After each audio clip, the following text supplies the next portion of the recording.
नमस्कार। मैं राकेश वर्मा आप सभी का स्वागत करता हूं आपके अपने परिवार एसएन गुरुकुल पर। बिहार के सरकारी विद्यालयों में कार्यरत शिक्षक शिक्षिकाओं को प्रशिक्षण को लेकर के शिक्षा विभाग के अपर मुख्य सचिव डॉक्टर ए सिद्धार्थ के द्वारा एक नया मार्गदर्शिका जारी किया गया है, जिसमें एससीईआरटी को शिक्षा विभाग के एसीएस के द्वारा एक सख्त निर्देश प्रदान किए गए हैं। 3 प्रकार के गाइडलाइन जारी किया गया है, जिसमें पहला है कि शिक्षक शिक्षिकाएं जिस जिला में पदस्थापित हैं उनका सेवाकालीन प्रशिक्षण उसी जिला में कराया जाएगा। दूसरा जो मार्गदर्शन है वह यह है कि 1 हफ्ता पूर्व चयनित प्रशिक्षण हेतु शिक्षक शिक्षिकाओं को सूचना प्रदान करना होगा, ताकि वे खुद को तैयार रखें प्रशिक्षण में भाग लेने के लिए। तीसरा जो मार्गदर्शन प्रदान किया गया है वह यह है कि जिस भी प्रशिक्षण केंद्र पर जो भी प्रशिक्षु शिक्षक 6 दिवसीय आवासीय सेवाकालीन प्रशिक्षण में भाग लेंगे, उनका प्रत्येक दिन 3 बार बायोमेट्रिक होगा, ताकि जो शिकायतें मिलती रही हैं कि प्रशिक्षण हेतु जाते तो हैं शिक्षक शिक्षिकाएं, लेकिन प्रशिक्षण कक्ष में उपस्थित नहीं हो पाते हैं और बिना प्रशिक्षण लिए ही वहां के प्राचार्य के द्वारा उन्हें प्रशिक्षण प्रमाण पत्र प्रदान कर दिया जाता है। तो इस पे सख्ती बरतते हुए एसीएस के द्वारा बायोमेट्रिक हेतु दिशा निर्देश जारी किए गए हैं कि एक दिन में 3 बार बायोमेट्रिक किसी भी जो प्रशिक्षु शिक्षक है उनका अवश्य ही लेना होगा। इसमें जो चौथा गाइडलाइन होना चाहिए था वह यह होना चाहिए था कि जिस भी शिक्षक या शिक्षिका को आगामी शेड्यूल हेतु चयनित किया जाता है तो उसका स्वास्थ्य का बैकग्राउंड जांच किया जाए। कई दफा ऐसा देखा गया है, खास तौर पर महिला के परिस्थिति में, महिला के संदर्भ में, कि अब महिला जो है वह गर्भावस्था में है, उसका तुरंत जो है प्रसव कुछ ही दिनों में होने वाला है और उसी दरमियान उनको प्रशिक्षण हेतु चयनित कर लिया जाता है। या फिर अन्य प्रकार से कोई शिक्षक या शिक्षिका बीमारी से पीड़ित है या अन्य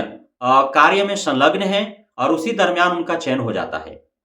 बहुत दफा बहुत ऐसे शिक्षक शिक्षिका हैं जो लंबे छुट्टी पर होते हैं और बावजूद इसके उनका चयन प्रशिक्षण हेतु हो जाता है। तो इस प्रकार की जो त्रुटि होती है उनके चयन में, तो उस हेतु भी मार्गदर्शन शिक्षा विभाग के द्वारा प्रदान किया जाना चाहिए, ताकि आगामी शेड्यूल हेतु जिस भी शिक्षक शिक्षिका को चयनित किया जाए उनका हेल्थ बैकग्राउंड जांच किया जाए, या फिर कौन शिक्षक या शिक्षिका आगामी शेड्यूल में जाने के लिए तत्पर है, तैयार है, उस हेतु जांच कर ली जाए पूर्व में, कौन छुट्टी पर है, कौन नियमित तौर पर विद्यालय में उपस्थित हो रहा है। तो इस प्रकार से जांच होने चाहिए, इस हेतु भी मार्गदर्शन मिलने चाहिए। एक और जो मार्गदर्शन शिक्षा विभाग के द्वारा प्रदान किया जाना चाहिए तमाम जो प्रशिक्षण केंद्र है उन प्रशिक्षण केंद्रों को,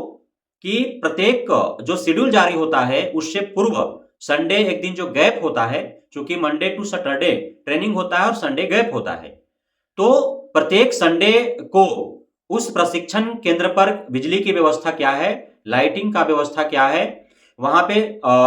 जो बिस्तर है या ठंड के मौसम है ओढ़ने के लिए क्या व्यवस्था है, रहने ठहरने के लिए क्या व्यवस्था है, शौचालय कितना साफ और स्वच्छ है, खाने का उत्तम प्रबंध है अथवा नहीं, नहाने का उत्तम प्रबंध है अथवा नहीं। तो इस प्रकार की जो सुविधाएं हैं उसमें क्या कमियां हैं, क्या खामियां हैं, उसको दूर और दुरुस्त होना चाहिए। क्योंकि शिक्षा विभाग के अपर मुख्य सचिव जो